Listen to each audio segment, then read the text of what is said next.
Welcome to Acton In Focus. This is our Black History special, and my special guest today is Senator Jamie Eldridge, representing Worcester and Middlesex districts. Senator, welcome to the show. Vivian, thanks for having me on, and happy Black History Month. Oh yes, we're going to focus on the happy part of Black history, and with that, what does Black history mean to you as a legislator? Yeah. So Black History Month, I think, has come a long way over the past couple of years, actually.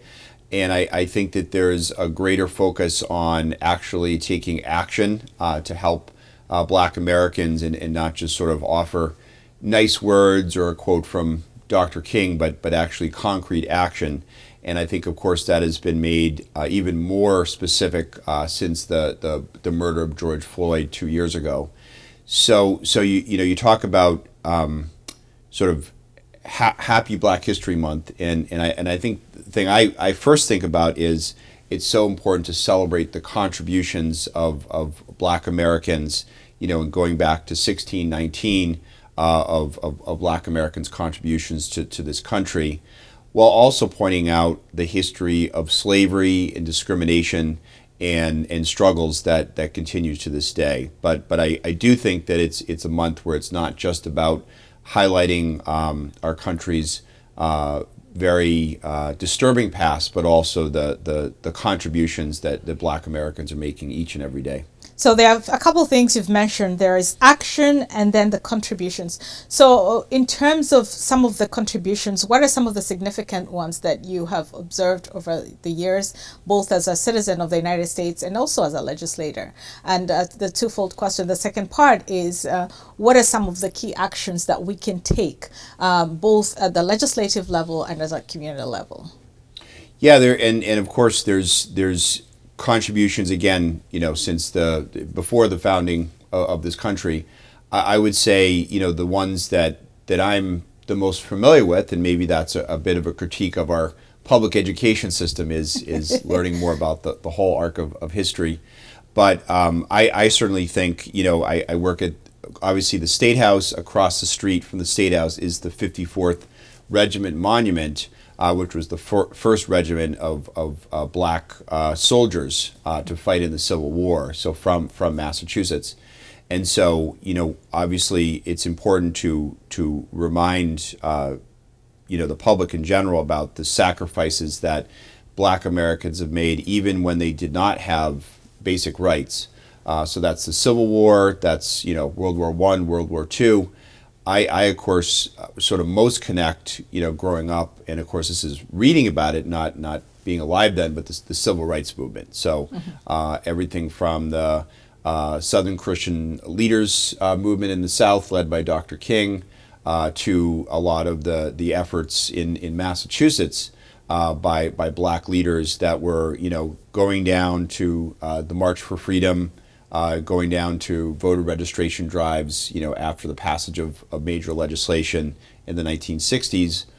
And I think also that period after that, where quite honestly Massachusetts has a troubled history around segregation, desegregation, and communities, including Acton, why Acton looks the way it does, and how to change that.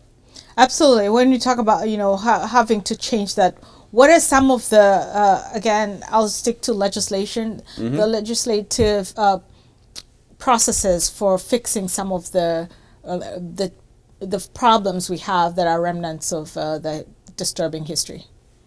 Yeah, and I mention Acton, and this has been a bit of a focus of mine on the housing front over the past few years, is that, first of all, I think what is very encouraging in Acton, in the Acton-Boxborough area, is really over the past 10 years, there's been a much greater increase of Black families and Black residents in the area. Obviously, you're, part of that effort. Yes. But, you're seeing people not only moving to town, but running for office and serving locally at the municipal level. So that's very encouraging.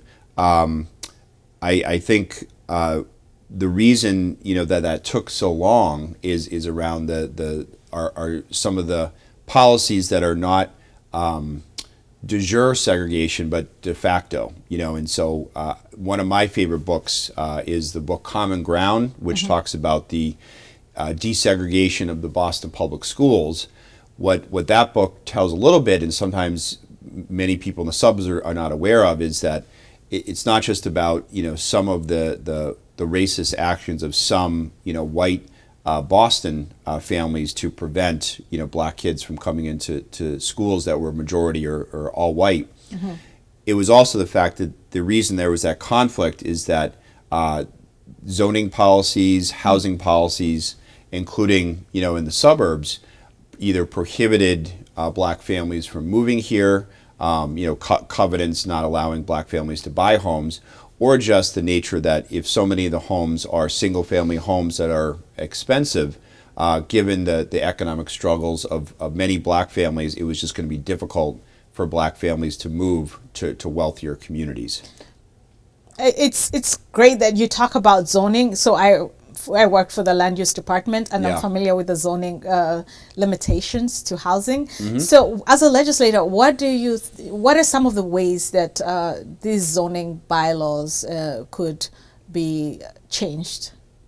Yeah, and I think that the focus on zoning, which I think you and I laugh about, is it can be sort of a boring topic, and yet it's actually so important Yes. To making change, is that it does show you the changes we have made show you that there's still challenges to actually truly create diverse communities. What we did last session, and to his credit, this was advocated by Governor Charlie Baker, though I don't think it went far enough, but it was known as the Housing Choice Bill that changed the threshold to approve multifamily housing from a 2/3 majority to just a majority vote. And so that passed, as well as a provision to require multifamily housing near train stations or other transit. So, for example, the South Acton train station. So that will increase multifamily housing, and therefore, in my opinion, will increase the likelihood there'll be a greater diversity of families. Because if you drive along Great Road, or if you go into any of the apartments on Great Road, there's a much greater diversity, in those apartments than there are in most sort of single-family neighborhoods. So that's a provision that we did pass. I think it needs to go much further, including around requiring more affordable housing. Although I do think Acton does a very good job to build affordable housing. So I think that's a key part. I would also say police reform, and I've heard from a number of black families about how really more 5 or 10 years ago they had bad experiences with police officers in many communities. And so, post the murder of George Floyd, there was a push by the legislature to pass police reform. I'm hopeful what that means is that, black families throughout Massachusetts feel more, comfortable to come out to less diverse communities, including in Metro West. Speaking of police reform, our Acton PD is a part of Aid Can't Wait. Recently there was a new employee to manage mental health cases, or to attend to mental health cases. So what are some other ways that local PDs can support our communities? Yeah, well, I think that, first of all, just so people have a sense, is that in police reform, they're still creating this post system of accountability for police officers. So if someone has a complaint, they can go to an independent agency and have that complaint be heard.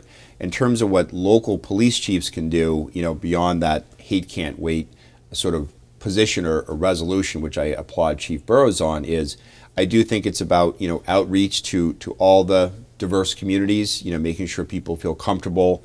I think sometimes whether it's immigrants or just people in color in general might have an initial negative interaction or a negative perception of the police. And so I really think it's critical for law enforcement to do that outreach. I think sometimes there's this expectation that people of color should do the outreach, but actually I think it's the law enforcement, elected officials, etc. Yeah, let me take you back a little bit to the desegregation part. Sure. So many people, I think, when we talk about desegregation, they think it's something that happened so many years ago. How recent was that, and why should people pay attention to some of the challenges we have, as you know, today? Yeah, I mean, the desegregation for the Boston public schools was the 1970s. Yeah, and that was a federal court order because the Boston School Committee refused to integrate the Boston public schools. And this is in Boston, considered, the most liberal city in America, and yet these were, white school committee members that were preventing that integration.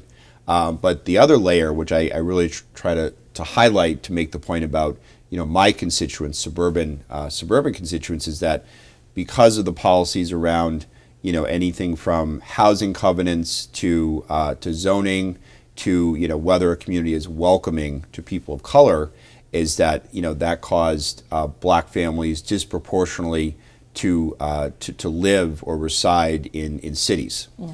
And so we have our part to address that as well. Yeah, and the reason I wanted to emphasize how recent that was is for people to realize that many of us who were born before the desegregation happened. I wasn't born yet, but their 70s is very recent. So that's people in their 50s were born before the desegregation happened. So that should give us like a feel for how recent this has been and why we're still fighting, as a community, to make sure that whatever gains we are making are not that are continuous, are sustainable. And I thank you for all your effort, of course, as a legislator.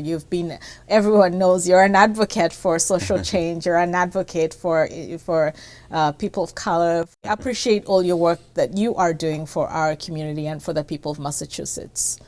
Well, thank you, and I do have a podcast or video cast where I've been interviewing black residents from across my Senate district about their work, especially over the past 2 years. So I encourage people to look at that, to lift up those black voices throughout the district. All right. Is there any final word for our viewers before I let you go? Yeah, I would say it's really important to celebrate and I would say thank black residents who have really stepped up in leadership roles, to offer support, to really better understand, are they experiencing discrimination in their communities? And then I think throughout Black History Month to really remember and sort of dig into the history of struggle and oppression and discrimination that black Americans have felt even before the founding of this country. Thank you so much. And to our viewers, thank you for watching Acton in Focus. Till next time.